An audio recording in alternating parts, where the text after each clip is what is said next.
bà khôi sói cứ mình này tha bà xã khôi khô rồi khôi này về đại đọc mới cứ khơi về phía tự xịt phía tranh vì là mùi nít chẳng về đại việc phía về thời ao tự xịt nó bằng nóng nó cứ việc lẹ cho cứ thời ao là hàngนั้นคือvề áp sâu càn để bà xã việc lẹ tiếp chuyện của mình bảo về chẳng là khôi này dừng ai có tham tự tới cứ dừng ai đâu bắt tò ra bàn mà dễ tiếp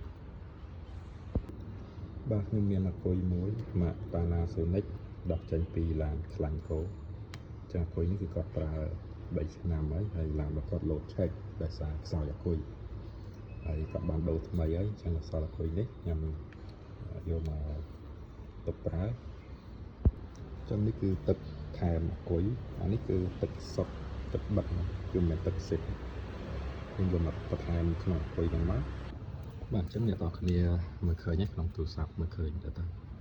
ឃើញវាធ្លាក់មកទៀបត្រឹមកម្រិតឡូបាទឡូផ្លាកនេះមួយនេះផ្លាកខាងនេះមួយចឹងបើសិនជាយើងចង់ដឹងថាផ្លាកមួយហ្នឹងវាខ្សោយ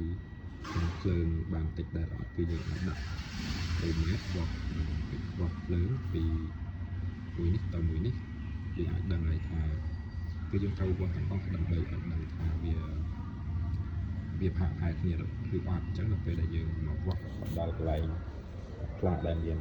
ទឹកតិចហ្នឹងយើងច្បាស់ជាឃើញពលវាតិចជាងគេ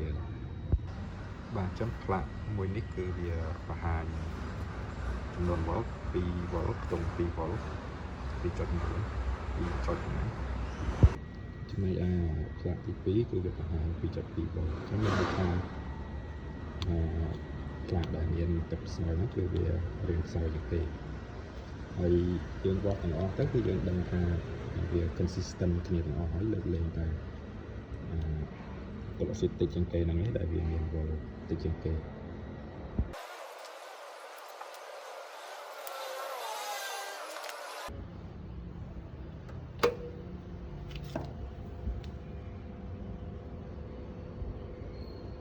បាទអញ្ចឹងពេលយើងសាកអគុយតែវាមានទឹកអាស៊ីតគឺយើងត្រូវចំហគម្របរបស់វាអញ្ចឹងដើម្បីខ្យល់វាចេញវាមានចំហាយ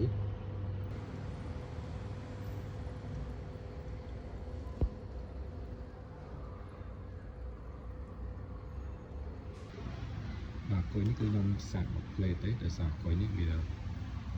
ពេញតែហើយ 2.6 វ៉ុលខ្ញុំសាកមកផ្លេតដោយសារចង់ឲ្យផ្លាកខាងនេះវាឡើងឲ្យស្មើគ្នាចឹងខ្ញុំហ៊ាននិយាយថាអគុយនេះគឺនៅល្អយើងអាចបន្តប្រើប្រាស់មួយរយៈទៀតបាន